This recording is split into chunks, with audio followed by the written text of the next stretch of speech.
All right, Rachel, I think the webinar is now live. We're starting to get this going. If you want to kind of take the lead, I'm going to share it on Facebook and start recording here as well.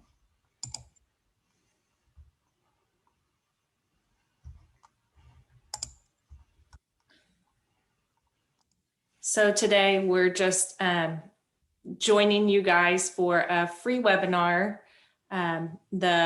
Really the purpose of this webinar today is going to be to go over the employer retention tax credit that is available to some business owners. And also I think there may be a little mention of PPP program as that applies to what opportunities are available to businesses right now.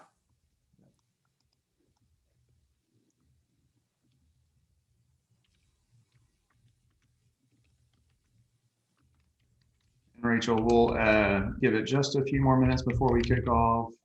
Make sure that audience members are in, and there will be plenty of time to answer questions at the end. I know that this was at a request of a client group, really to make sure that all his kind of affiliates are well educated on opportunities that exist. So definitely have built in plenty of time for Q&A at the end.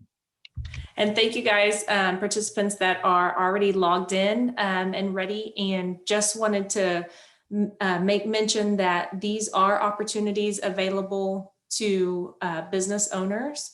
And so I'm not sure of any opportunities that we'll be talking about as far as if you are an individual only and do not have a part in a business or a business ownership. I'm not sure all the information that you'll get. You're more than welcome to stay and join us if that's you. And if not, that's okay too. There will be more webinars and opportunities for us to address different clients and different client types for sure. Yeah. All right. So Rachel will also be monitoring the Q&A and chat during this webinar, and then she'll just stop me if it's relevant to answer as we go today. And if not, we'll have, like I said, plenty of time at the end. So I'm going to go ahead and share my screen to kick this bad boy off. All right, Rachel, are we good there? So it's coming.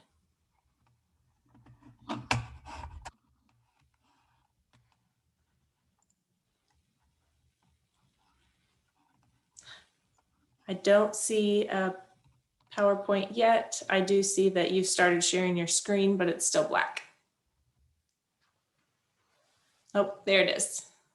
And we're on the first slide? That's correct. Awesome. As Rachel said, Marcus Dillon and Rachel Dillon on this webinar today. Thank you all so much for joining. Really, our hope is that you are educated by the end of this, as much as we hope you could be. If you want to educate us on any other things throughout the process as well. Still a lot of gray issues on ERC and some of the programs. As much as we would love the IRS and the SBA and other various entities to be truly transparent and black and white on this, it hasn't been the easiest the last 12 to 14 months on some of the programs they've rolled out. So this is, as we understand, how PPP and ERC correspond as of today, April 7th. And as Rachel said, if you need to hop off, we're going to post this on our YouTube page as well. It's being streamed live right now on Facebook. So obviously our social media channels are the best way to stay kind of up to date on stuff that we're doing. So, all right. Rachel, you want to take the polls? Sure. So starting with the first poll, Marcus will launch that so that you guys can vote. But going through, just wanted to find out a little bit of information about our participants today. Which programs has your business taken advantage of? You can mark all that apply. So you can mark more than one answer. PPP 1, application and forgiveness. PPP 1, applied and received, but haven't applied for forgiveness yet. PPP round 2, you've applied for that and received the funds. ERC or the employer retention tax credit, have you applied for that? Or if you're not sure what any of these programs are, and that's why you're here today, you can mark that last one as well. All right, and we'll give it to the 45 or so. We've got about 50%, 60% kind of voting. So it's coming in. So, all right. And we'll go ahead and end the poll. Someone got in there right at the last minute. So congratulations on that. So we'll go ahead and share those results. All right. So looking like we have our participants that are in multiple categories. So a couple people have applied for employer retention credit, and then looks like a lot of people have applied and received forgiveness. So applied for PPP round 1, maybe looking to see if you're eligible for round 2, and PPP round 2 applied and received. So looks like a lot of us are taking advantage of the opportunities that are available to us right now. Well, cool. So I'll go ahead and stop those results and then get into really the presentation today. So as we kind of mentioned, the last 12 to 13 months, I believe, is where we're kind of sitting at since some of this stuff was rolled out, beginning with the CARES Act in March of 2020. And so PPP, just kind of updating you today on PPP, ERC, some of the new programs that we don't know as much about that were in ARP, the most recent tax law change that occurred in March of this year. So PPP is what most people have heard about. Obviously, I applied for round 1, maybe draw 2. And the changes that were recently made that we just want to update you on are the extension. So that program was designed to cut off March 31st. But there were changes during President Biden's administration that obviously allowed for kind of an extended amount of time to get additional applications in. There is still funding there if you have not taken a PPP 1 or 2 loan and you qualify. So that's a lot that we're still looking at with clients that we maybe only see once a year to make sure that they're taking advantage of what they qualify for and going and helping them get those funds and securing them. I did see an article early this morning that the PPP funds are kind of getting used up sooner than maybe that May 31st deadline. So that May 31st deadline is for applications. So you can get with your lender, your CPA, or whoever is helping you with that, and get that application in before May 31st, assuming there still is PPP funding in the program. And then the lenders have until June 30th to actually process that application. So not saying that your bank will obviously still be accepting applications up until May 31st. We saw some large banks cut off applications mid to late March with the upcoming March 31st deadline, which was in place. So, but if you think you qualify, if you haven't taken round 1 and you want to, we would recommend getting that in as soon as possible. Changes to the PPP loan program over the past few months that maybe people don't know about are that Schedule C filers can now calculate their loan amount based on gross receipts. And so that's been a change that if you already have received and qualified and received your PPP loan, unfortunately, you can't go back and get that additional amount as a Schedule C person. So, but if you have not, there is an opportunity to go get more funding. And so where we saw that is Schedule Cs that were at a loss or not much profit and just couldn't qualify for much PPP. They maybe did not have employees, so they chose not to go secure those funds the first time around. But now given these changes, they could qualify for more money under the new program. So the other thing to point out on PPP kind of as it stands is just make sure that you're watching the timeline for your specific loan and forgiveness.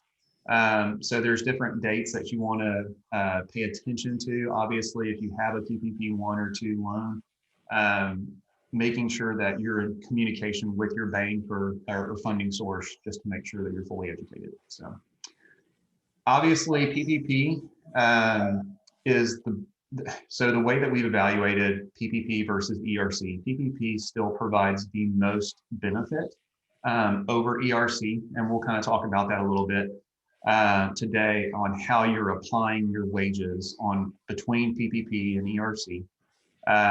PPP is a non-taxable event at the end of the day with the forgiveness, assuming you do meet the 60-40 split on how those wages or how those funds are used. So yeah, PPP, definitely you want to allocate wages to that first. And so kind of looking at how ERC and all that comes into play. Obviously, ERC is employee retention credits. Those were actually introduced as part of the CARES Act last year, but nobody really paid attention to them because you had to choose between ERC or PPP. They didn't allow you to take both at that time.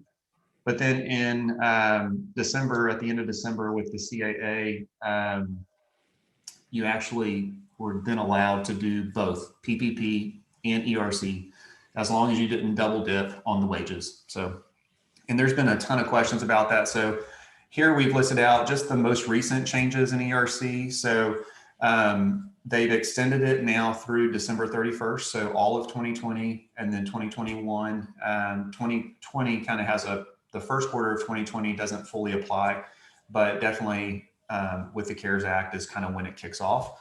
So they've extended it through December 31st of 2021. So all 4 quarters could be qualified for 2021.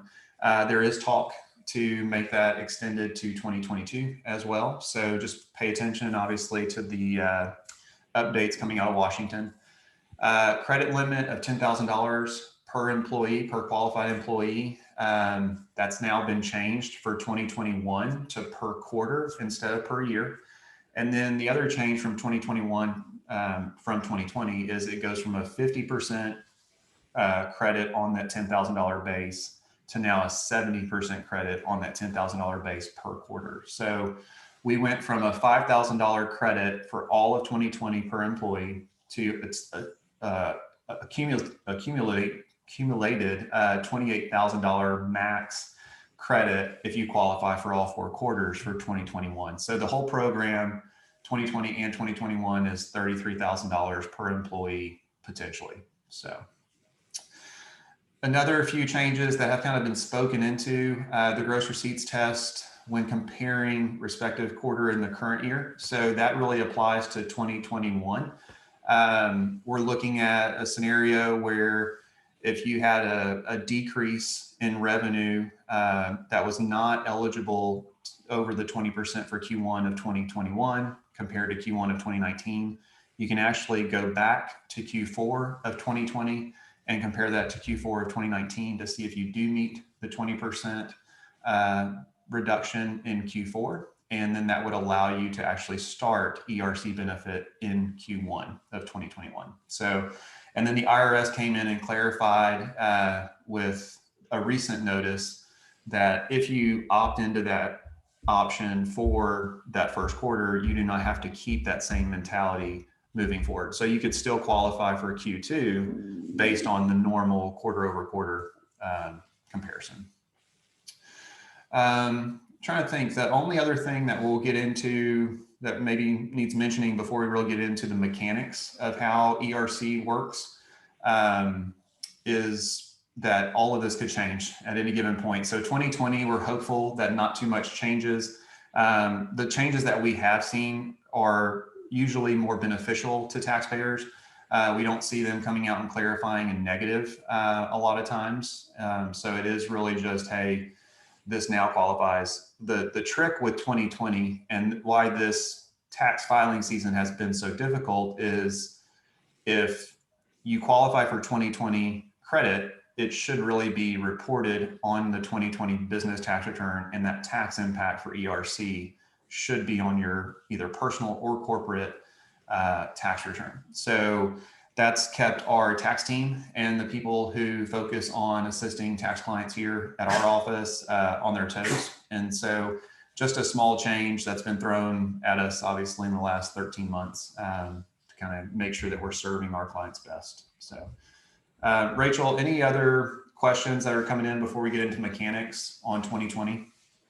I don't see any questions typed yet, but you guys, there is a Q&A box or a chat box that you are more than welcome to send questions to us, and we will get those answered for you.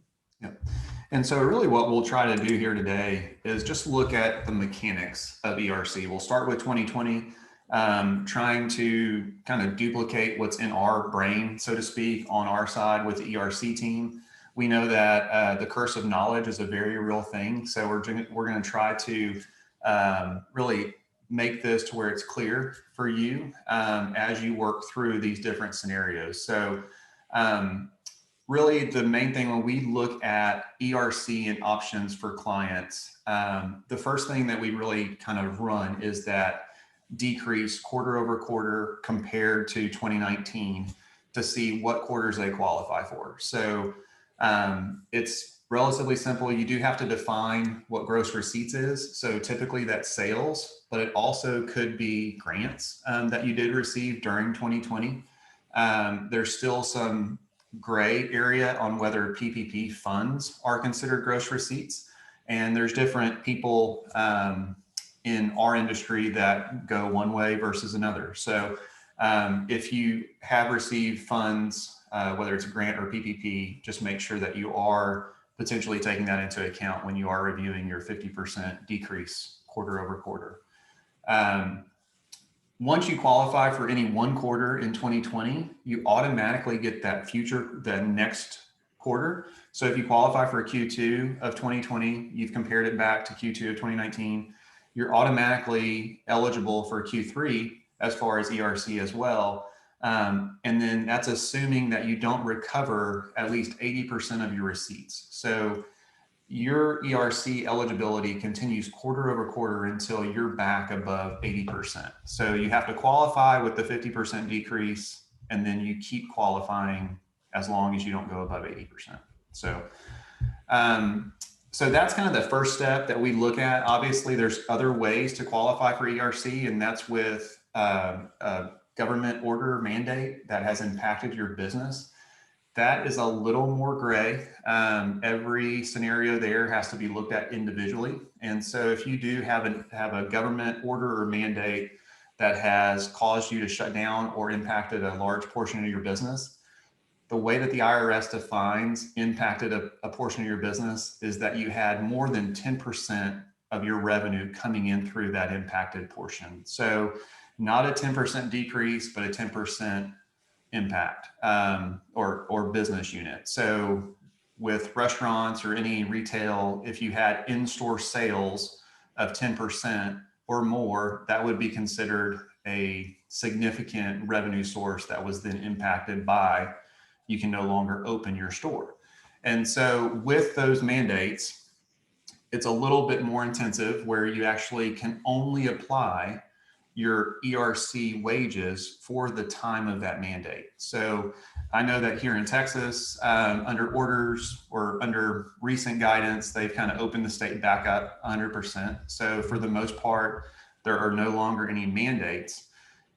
You can choose to keep your front door closed or locked, but that does not allow you to qualify for ERC. So it has to be a true government order or mandate, and that can be at the federal, state, or local level. And so I know that a lot of people were seeing that in Q2 of 2020, but probably not as much definitely in 2021. So, and like we said, it cannot be a choice that's of the business owner themselves on whether or not they choose to keep a portion closed or not.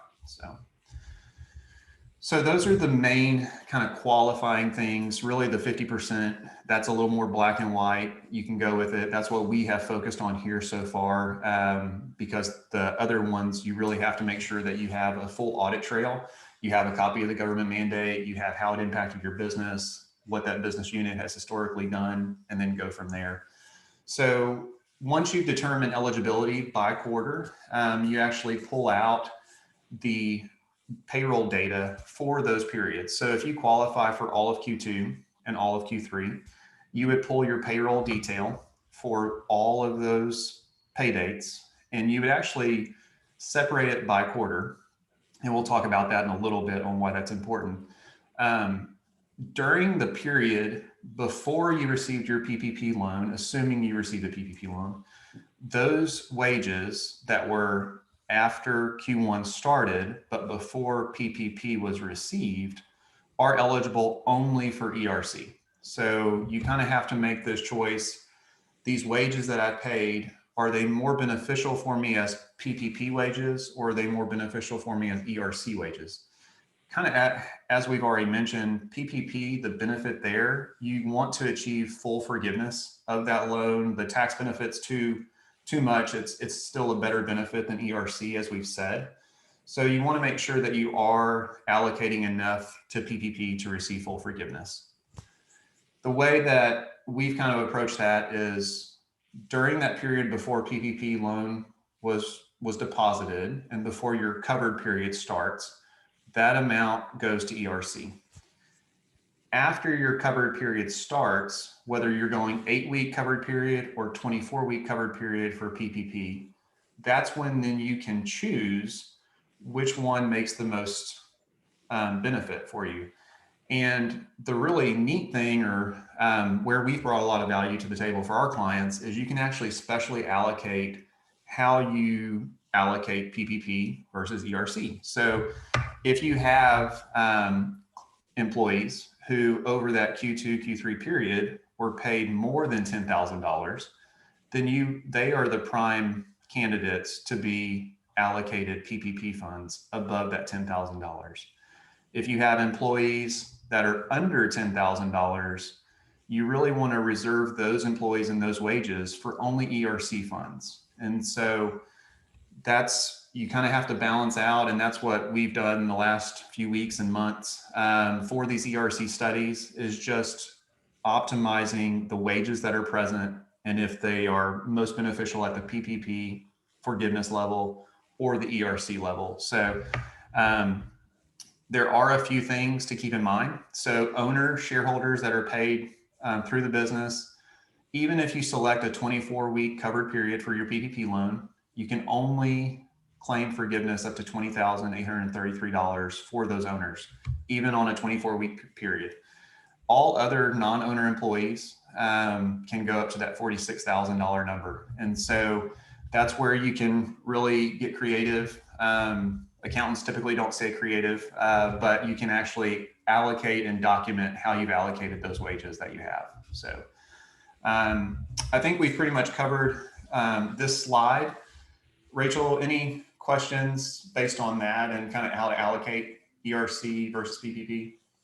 A question about ERC. Does the ERC credit for 2020 have to be credited to payroll expense in 2020? Yep, we'll get to that. So I'm going to kind of move ahead.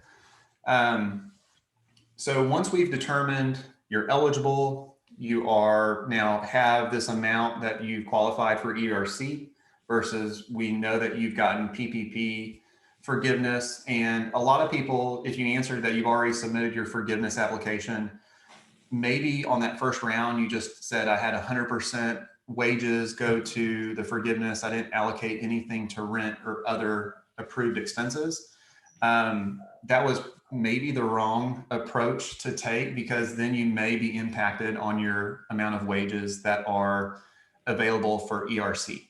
And there are some people that you can amend that PPP loan forgiveness application, submit it to the bank. The bank's probably not going to know what to do with it, but you can say, hey, you did your due diligence and try to change that. But we know that there were so many applications filed before this ERC guidance really came out. And a lot of bankers were recommending just use all wages because they didn't want to test other items that you use the funds for. So that's just kind of a side note on forgiveness applications for PPP. You definitely want to make sure going forward that you do hit the 60-40 split on payroll if possible. So, so after you've determined you're qualified, you know the amount of ERC wage base that you qualify for, then you apply the 50% rule for that percentage, and you actually can calculate up to the $5,000 credit per employee. And so that's for all of 2020. You can't get any more than the $5,000 credit per employee. because we've kind of calculated that on a quarter by quarter basis, you're actually going to need that data to drop it into the amended Form 941, which is Form 941X, and then also Worksheet 1, which is attached to that Form 941. So the main thing there is to have all the documentation and support for just a few numbers that you populate on those couple of forms. So the IRS did expand the statute of limitations audit window for these 941Xs to 5 years. So just be prepared that after the world finally gets back on track or whatever, the IRS could have additional time to look at these ERC claims. So, and I know that the way that we've kind of layered that in with our ERC engagements and ERC studies is we provide full audit protection for that full 5 years. So if you are doing that yourself, just make sure that you feel fully confident with the numbers that you've calculated. So once you've prepared those Form 941s for Q2, Q3, and Q4, you're going to mail those. We recommend certified, so you have copies that the IRS received them. We all know with the U.S. Postal Service, the status of that right now. So you just want as much documentation as possible. And then you're going to wait. So all the guidance that we've seen, we haven't personally seen a 941X refund come in yet, given other groups that we're talking to as far as larger CPA firms and other CPA firms and consulting groups. The IRS is about a 4 to 6 month backlog on processing paper filed returns. So that's where we say just wait and be patient. So that 4 to 6 month timeline also impacts maybe the decision you have if you've already filed your 2020 business and personal tax return. So Rachel, as that question came up, do these credits, should they be claimed as a reduction of wage expense on my 2020 business return? The answer is yes. And so, and then if you're a S corporation or LLC or however you file that business tax return, that business tax return's K1 will flow to your personal return. And then obviously there will create a tax impact on your personal return for that credit. And so all of that should really just be viewed maybe on a case-by-case basis. We have some clients that are okay. Maybe they had losses for 2020. So to not pick up as much expense, which is essentially what the credit does because it reduces payroll tax or payroll expense, would create potentially more tax at the individual level. So, but if you had a year of 2020 and you have a loss, that may be the best year to claim it. So all that to say, amendments are necessary if they've already been filed. That's the rule of the law, I guess you could say. The IRS has, and other consulting groups, other tax credit firms that are larger than us, think that the IRS will treat this similar to the work opportunity tax credit, where as long as you pick up the impact of that credit on 2021 or 2020, under audit, they may not force an adjustment. We can't say that for sure, but that has been kind of rumored. And, I guess we're on the record saying that, but we are saying that it has been rumored that that is the approach that they will take. The IRS will never formally come out and say that. The actual IRS audit guide on work opportunity tax credits and how those are reported on business tax returns actually does say, as long as they claimed it and did not claim it, it's just a timing issue, and pretty much it's at the discretion of the auditor to waive on adjustment. So, like we said, there's plenty of guidance still coming out on ERC, PPP, other programs. Our hope is that 2020 is somewhat done because we've filed 2020 tax returns. We don't want to keep going back or holding returns at this point. But if anything does change, obviously the IRS is the best source of communication on that. They did release a 71-page document of FAQs. If you really want to get in depth on that, it's Notice 21 or 2021-20. So if you love tax law and want to dig into FAQs on ERC, that's your project. So But that really just speaks into 2020 before we get into 2021. So Rachel, any kind of follow up or anything there on 2020 ERC and mechanics? I think we're good to continue on. Okay. I know we had some questions like that were sent to us, just how to apply PPP versus ERC wages. So this is the approach that we're taking. And, you know, it seemed to work out as best we know how. So we would hope the same works for y'all if you choose to go of your own. So, all right. 2021. So 2021, as we mentioned, changes in the program, actually more beneficial for businesses that are still impacted by decreased gross receipts. And one thing to point out, the decreased gross receipts in 2020 or 2021, that trumps all because you do not have, your decreases do not have to be related to COVID. You can actually have any reason, it's probably COVID related overall, the economy, whatever, you could still tie it back to COVID. But your 20% decrease in Q1 of 2021 compared to Q1 of 2020 may have nothing to do with COVID. And if that's the case, you still qualify for ERC. So that is the first, that's why that decrease test is always our first option for us when we're doing an ERC study. Once you get into the gray with the mandates, it gets a little more complicated. And so it's just one thing to kind of point out there that you do not have to trace your decrease back to COVID. As we said, the benefits increase. So it's going to be even more imperative for 2021. The calculations are going to be a little more intense by quarter because everything is now done by quarter as opposed to annually like we did for 2020. With PPP2 funds being received, maybe starting in even January, maybe even some December, it's going to be very important for you to look at your different time periods and actually allocate ERC over PPP throughout the quarters you qualify for. So we've seen where in 2020, the PPP funds do drop. You were eligible for that. You did get those funds. You have to do that same scenario we described for 2020, but then by quarter for each quarter of 2021 to make sure that you're maximizing PPP, ERC, maybe max out the 10,000 for ERC, go back to PPP over multiple quarters, as long as you're within that 24-week covered period. So that's the main thing that you still want to pay attention to. It's still our advice to make sure that you're maximizing loan forgiveness.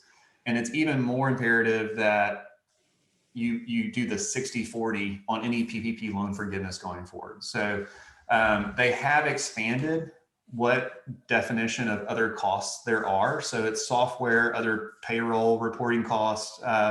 So you just want to make sure that you're up to speed on that before you file any forgiveness application. And even for our office, the forgiveness applications that we're filing on behalf of our clients, we have pretty much a PPP forgiveness study to go along with every PPP loan forgiveness application. So, but the changes, as we mentioned earlier, the changes are much more beneficial, up to $33,000 total benefit over 2020 and 2021.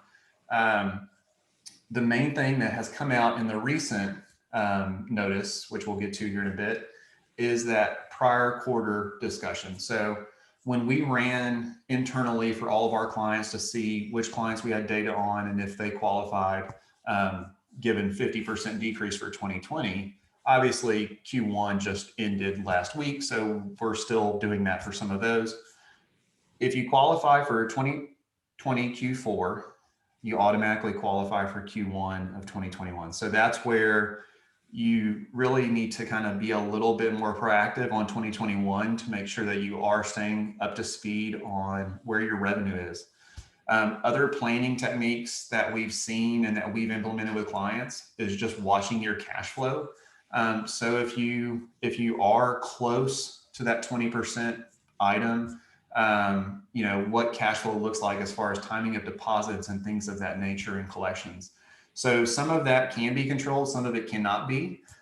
We're still recommending that everybody grow and get back to pre-COVID levels if this has really impacted you. But if it comes down to you having a 19% decrease in collections versus a 20% or higher, that's going to be a very hard pill to swallow if you were able to have any impact on that. So the main thing is very similar on 2021, but it's per quarter. Your PPP is still the same. So 20,833 max as far as that 60% of PPP loan for any employers, any owners, and then 46,000 for any non-owners. You're going to have to allocate it per quarter, PPP or ERC. So the mechanics of this work the very same way up to the point of then whether or not you have to file an amended 941 or you're able to actually claim that on a timely filed 941. I will say if you work with a payroll service company, we've already noticed a lot of discrepancies or a lot of inaccuracies on ERC within those companies. We have great relationships with software vendors, ADP and other payroll companies, but we view them just as that. We view them as software that we use or our clients use. And a lot of times the data that is input into that software needs to be supported. So ADP for a client, they just took, okay, $10,000 of ERC for Q1. Well, that could come back to bite them if a part of that $10,000 ERC should really have been allocated to PPP loan forgiveness instead of just 100% ERC. And we'll tell you that ADP will not stand behind that calculation because ultimately you had some input into that calculation. So it will be very important to review your quarterly filings before they go out. Now, if you haven't been able to do that, there's still an option to amend your 941s. So the same thing, we just think that if you're able to stay ahead of it and get that in before it's filed, maybe it could be received and processed a little bit sooner as opposed to preparing, mailing, and then waiting. So the same thing with the 2021 tax credits. Those will be reported on your financials and your tax return as a reduction in wage expense. So when we mentioned 2021 and that timing difference, if you push all of the credits that you receive for 2020 and 2021 into the tax year of 2021, and let's say tax rates increase for 2021 and you recovered, your tax bill is going to be a lot higher than you would have imagined, maybe than you wanted, as opposed to doing it the right way to the law and going back and applying that to 2020 by doing some amendments. So that's things that our team will continue to look at for clients for the next probably 18 to 24 months to make sure that if it was picked up in 2021 for whatever reason, that the tax rate changes for that one client did not make a host of differences. So same discretion on work opportunity credit. So just wanted to point that out. The updated FAQs and notice that have come out in the most recent are 2021-2023. It does speak into 2021 ERC a little bit there. It does not say anything about Q3 and Q4 ERC because that was recent at the end of March. And so there will be additional guidance. There will be additional FAQs to come out on ERC for 2021. And that -23 also speaks into 2020 ERC a little bit. So, so that's really the mechanics. That's kind of what lives in our brain as we go through these client by client as we're doing a study. Rachel, were there any questions or? Yes. Yeah. So regarding ERC 2021, you mentioned for 2020, if you qualify for one quarter, you automatically qualify for the subsequent. Is that the same in 2021? If you automatically qualify for Q1, or if you qualify Q1, do you automatically qualify for Q2?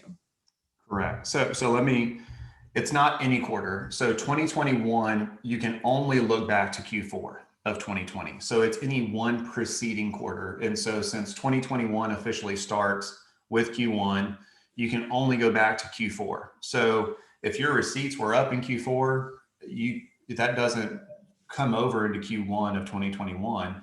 And the other thing to point out is all of these comparisons are against 2019. So we've seen some clients say 2021 Q1 versus Q1 of 2020. That is not the case. You have to compare Q1 of 2021 to Q1 of 2019. So 2019 pre-COVID is the base year for all of these calculations. Okay. And then another question regarding ERC 2020. The $5,000 per employee limit, is that per quarter or for the entire year? So 2020 will be the entire year. So it's up to, if you had 10 employees and all 10 employees, you got full PPP loan forgiveness, all 10 employees made above $10,000 after loan forgiveness, your max credit for all of 2020 would be $50,000. Okay. And then we have a question regarding PPP round 2. Okay. Okay. I like so, the PPP questions. That kind of keeps it fresh for sure. For sure. So PPP round 2, are the full-time equivalent hour calculations required for that loan forgiveness for PPP round 2? Yes. And so you want to make sure that as you're doing forgiveness, that if you're below $150,000 versus above, that you're filling out the right forgiveness application. Obviously, they've streamlined that a lot in the last few months. But if FTEs and reduction in workforce for anything other than, there's some exclusions there that you have to look at, that we look at on a client by client basis. But if you do have a reduction in workforce and it could potentially impact your FTE, we would really recommend going through those additional worksheets to support your forgiveness application, because it could come back. All right. Another question. This one is going to be any information that you have from the SBA concerning the EIDL forgiveness. Yep. We'll talk about that in a little bit. There's some cool stuff coming out with EIDL. The only portion of EIDL, so EIDL, the $150,000 loan, that is not forgivable. So if you have in your mind that EIDL is forgivable, that is completely wrong. So up to $150,000 was kind of that first round. EIDL did have an advance of up to $10,000. That was the $1,000 per employee up to $10,000 cap. That EIDL advance, that was kind of referenced at the end of 2020, where that up to $10,000 does not impact your PPP loan forgiveness. It does not have to be paid back, and it's tax-free. So, but that only relates to the EIDL advance. That was a very short window, and we'll talk a little bit more about that here toward the end as well. All right, another question regarding 2020 ERC credits. Do you show 2020 ERC as other income, or should it be netted against payroll expense?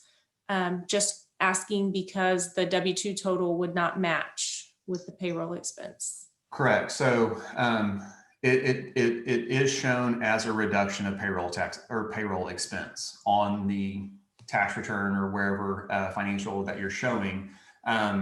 And the reason why we know, and we love for W-2s to tie out to the tax return as, you know, accounting and numbers geeks as we are. But this is the year that if you look at an 1120S, you potentially may not be able to tie out your W-2, W-3 because of some of these other credits. The other thing, and I don't think I mentioned it here, FFCRA, so Family First Corona Relief Act, whatever. We're just full of acronyms on this side, so sometimes I forget what the full name is. If you paid any FFCRA wages, those are not eligible for PPP or ERC. So before you determine what qualified wages are for either of those programs, you have to remove any FFCRA paid sick leave that you paid. So that was already a government program. You can't double or triple dip on that. So I think I answered your question, right, Rachel? I think so. Okay. And then putting kind of what you've talked about for 2021 into an example. Okay. a hypothetical example, if someone is down 25% in Q1 2021 versus Q1 of 2019, do they also qualify in Q2 of 2021, even though that discrepancy is only at 15% versus Q2 of 2019? Yeah, so you would automatically get Q2. So you qualify. So if you qualify for one, you qualify for two, except 2021 gets a little bit gray.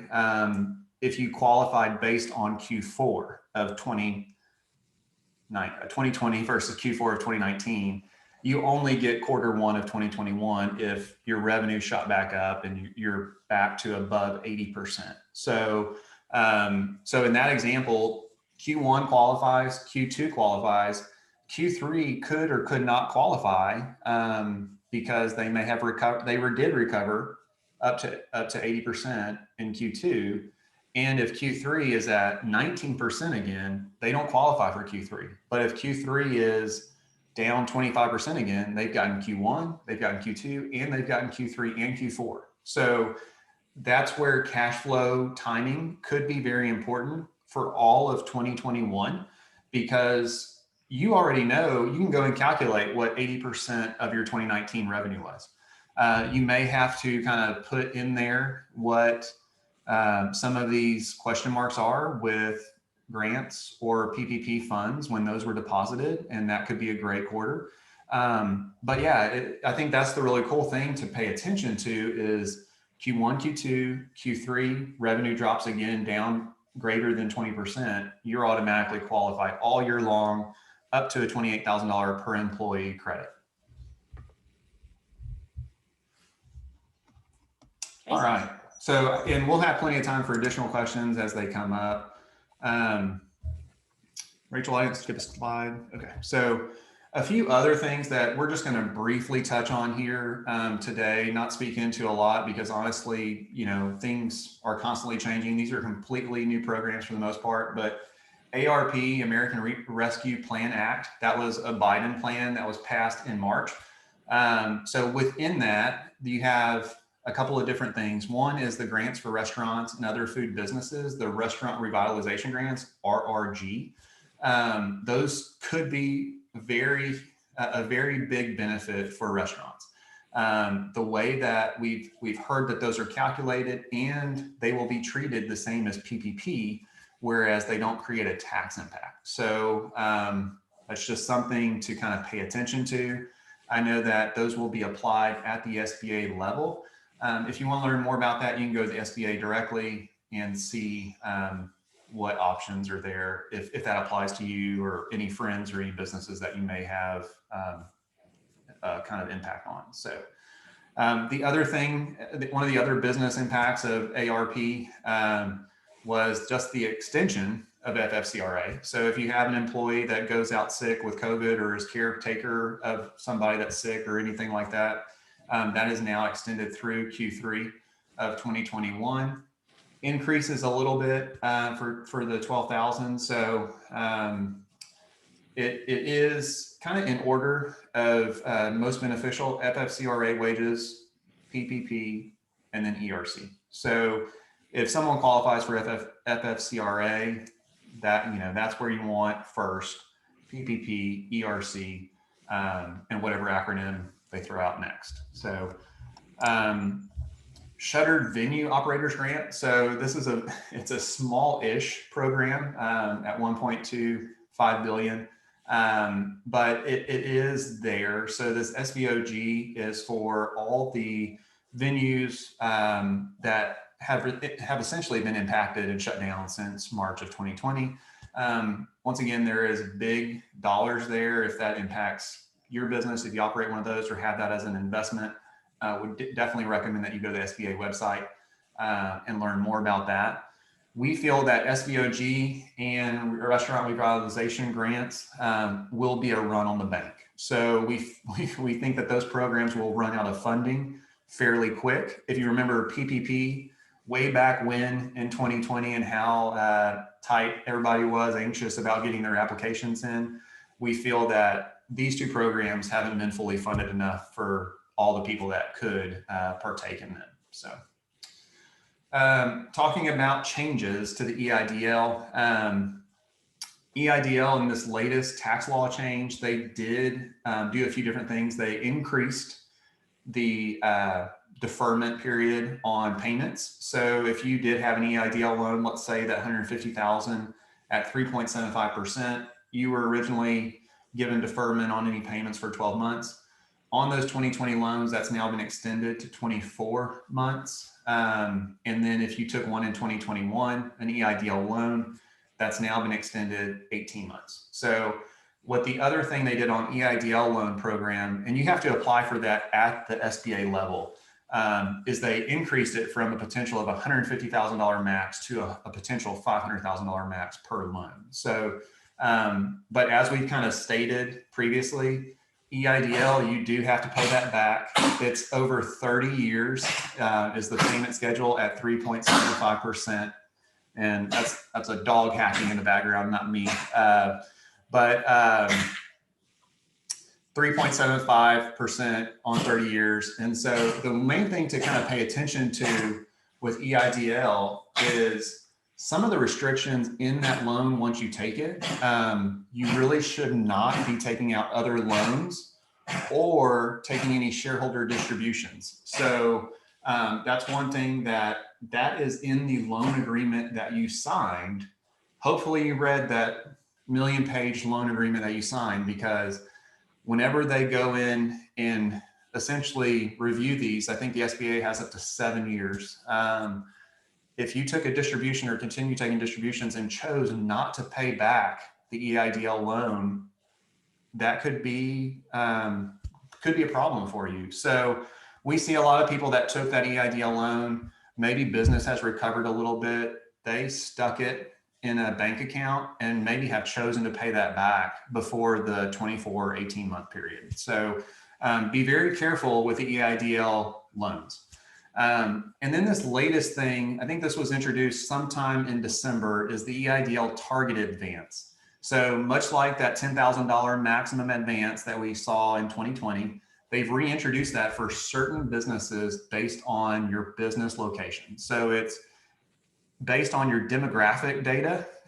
So there's a map on the SBA website where you can go and see if your business location, you can't change your business location. I think they would frown upon that. But if your business is located in one of these areas that they have pre-designated as low income or whatever factor that they've got, you could be eligible for up to a $10,000 grant. So that's somewhat new.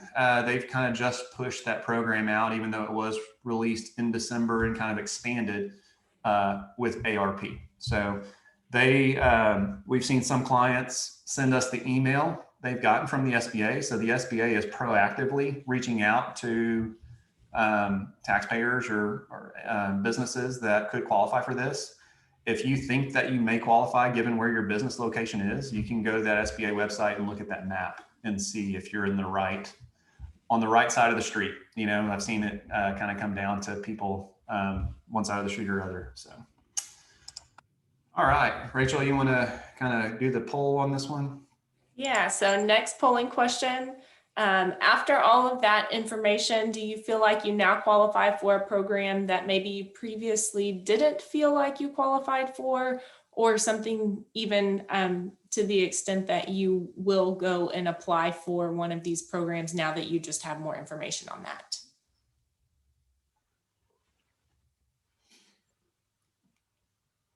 And we'll give it about 45 seconds. People are coming in pretty quick here.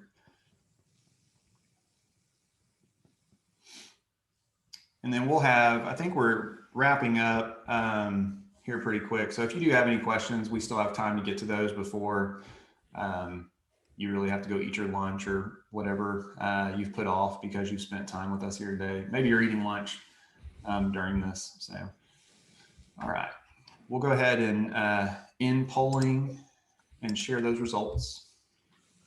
All right, so a few of us are yes, there are maybe new opportunities that you haven't tried out yet, and a few that are still uncertain, and then some maybe that have already taking advantage of these opportunities and just getting more clarity on how they're going to impact them as business owners. And that's about 50% are saying yes. So that kind of means that maybe we did our job today. So tip your waitress on the way out, I guess, is what we can kind of say there. So, all right, I'm going to stop that. And then really to wrap up today, these are our thoughts as of April 7th. So still PPP is the low hanging fruit. So if you did not take PPP 1, go get it. If you agree with the reasons that's there and you feel okay taking it and you believe that you'll use it for all the right reasons, PPP 1 is there. Go secure those funds while you can.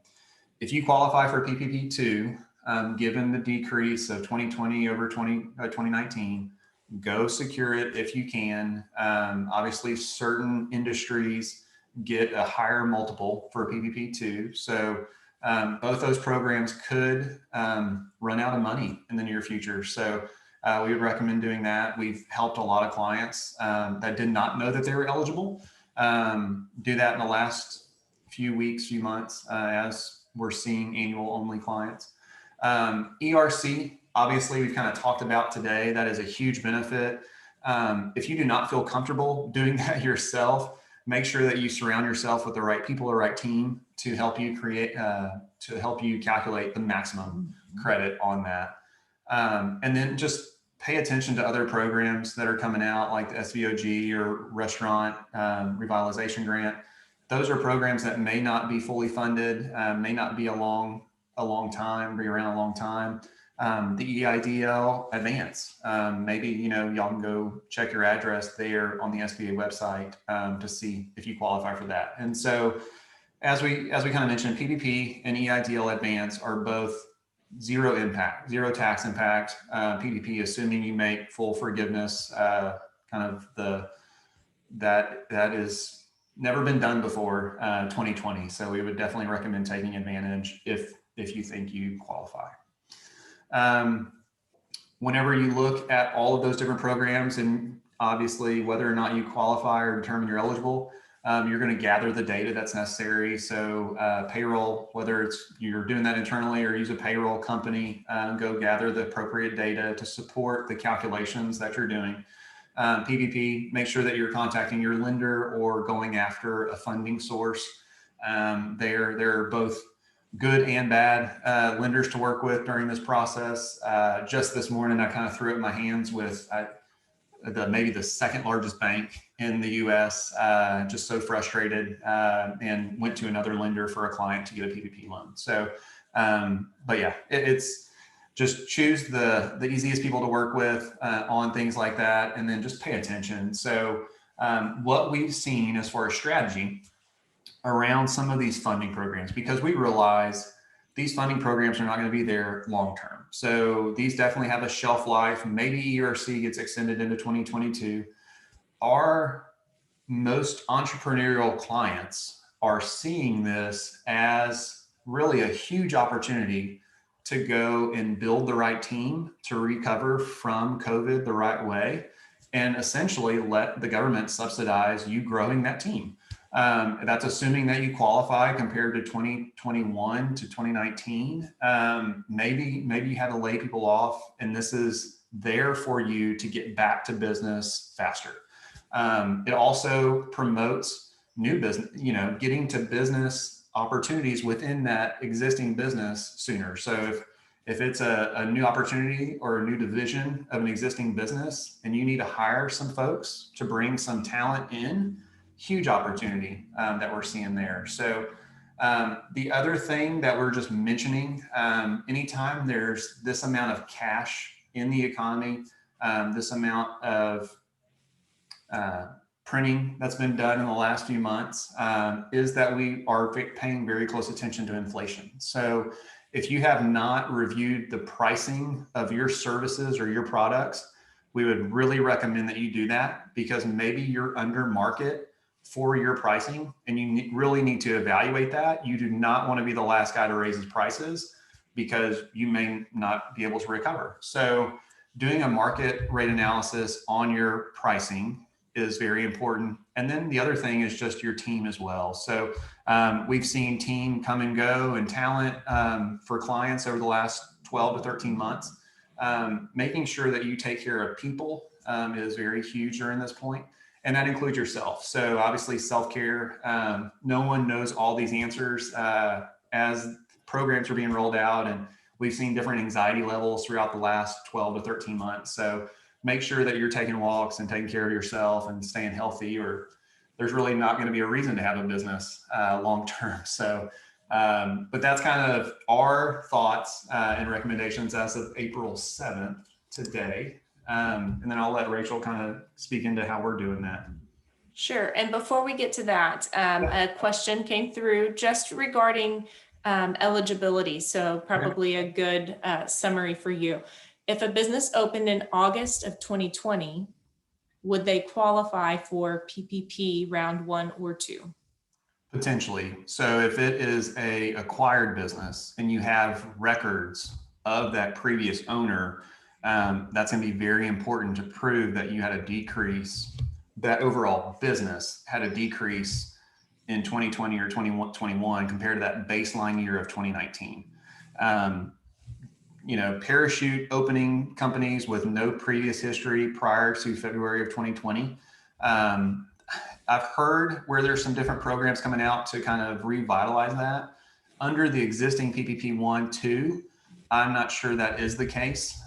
We just haven't come across that. But if it is, something was an existing business and it was there, yes, potentially you do qualify. And there are FAQs on the SBA website, or go to your team to really work through that. And that team really includes your lender, your banker. And so that's where we make sure that you've got a great relationship with your banker, because that's going to be a little harder application to get pushed through than the others.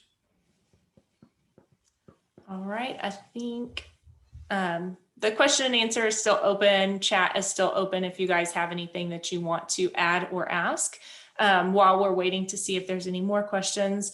Just kind of the way and the reason that Marcus is well-versed in PPP and ERC is that we are helping our clients walk through that. We do offer full service accounting to our clients. And what that looks like is we have full detail and interaction with their income and expenses, with their transactions through their monthly bookkeeping that we do in QuickBooks Online. So our team is very knowledgeable and has very detailed insight into what's happening week in and week out within our business clients. Our team has full clarity on the client's financial position because we are preparing their monthly financial statements and helping speak into those as far as what those mean, especially during these times where there are a lot of changes happening in the business and their financial statements may look different than they have in the past. Full detail on payroll and cash flow because we are helping them, our clients that have that requirement, helping them run those payrolls and again, doing their bookkeeping, and then full clarity on their business goals because we're talking with them quarterly as far as business and tax strategy, what their long-term goals are, and kind of the plans that we have in place with them as far as providing advice and guidance. So with all of that information just at our fingertips, we have been able to go in and evaluate who is eligible based on the different criteria and calculations that need to be done, and then presenting those opportunities to the clients who are eligible. Same with that, once we presented those opportunities to the clients, then we're able to, if they accept, help prepare the documentation that's going to be needed, help with calculations that are needed, help with the application for either applying for the programs or applying for forgiveness, as well as just helping take advantage of the opportunities, helping with any amendments of tax returns or payroll reports that are needed that go along with. So not necessarily just presenting, hey, these are opportunities, go out and get it, but really walking through with the client on how, just how to I guess, apply for, receive, use, and then make sure that everything is within compliance of those different programs and opportunities for them.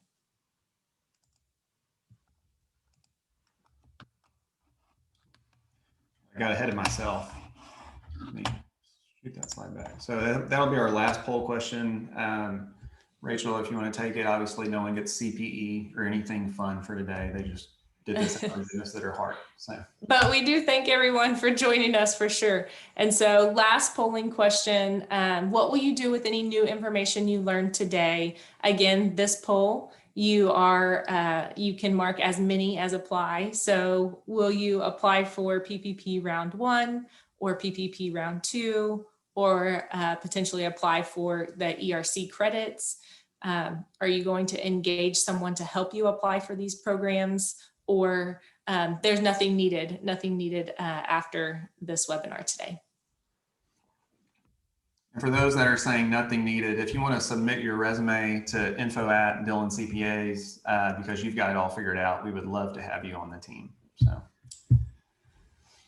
all right, I'm going to give it just a few seconds. I think people are looking forward to lunch or maybe getting back to work. So 3, 2, 1. Go ahead and share these results. All right, so we do have someone who is eligible to apply for round 2. 57% looking to apply for ERC, 29% looking for help for applying for those programs, and then another one that may not have anything needed. They may have already applied for, or maybe don't qualify, aren't eligible for some of the programs that are available. And then we have one more, looks like one more question before we go. Can you tell us how Dillon CPAs can help file an ERC amendment, and what would need to be provided for the Dillon CPAs team to help do that? Yeah, and so I think Rachel is the best person that's been leading some of those conversations with clients and prospects. So like we said, we have a full strategy of ERC studies, PPP options and products. So it's really just seeing which ones best fit your business and making sure that it is a match. Rachel, you'll maybe send out the link to today's webinar for those that are registered, and have follow-up there as well, correct? If someone wants to reach out. Sure. And I know one thing for sure that we would need would definitely be access to payroll information. So that's, because ERC and PPP are both related to payroll, we would definitely need, if we are not the ones running your payroll, definitely access to your payroll information. Yeah. And because we work closely with ADP, a lot of times we have clients or prospects share through the accounting network. So we can go in and pull data a million different ways to make sure that we're optimizing ERC credits. The other thing is just the financial data, tax returns, PPP loan forgiveness that may have been already submitted. So it's a whole host of things that we can look at, but Rachel will follow up, obviously, to stay up to date on all the fun COVID stuff that's coming out with the different agencies. That's our website and our COVID-19 landing page. And then kind of the last point for sure that we want to talk about is just as you're gathering your data that it applies to your business, these are really the resources that we would recommend that you follow. So go straight to the source on SBA and the IRS Department of the Treasury. If you've got some FFCRA or any HR stuff, make sure that you've employed the right team to help you there. Payroll, banker, and legal, all the same. So if you're looking for kind of an accounting or CPA or payroll solution, definitely reach out and we can kind of see how we can help. So, but we appreciate all of your time today and look forward to seeing you again on the next webinar. Take care.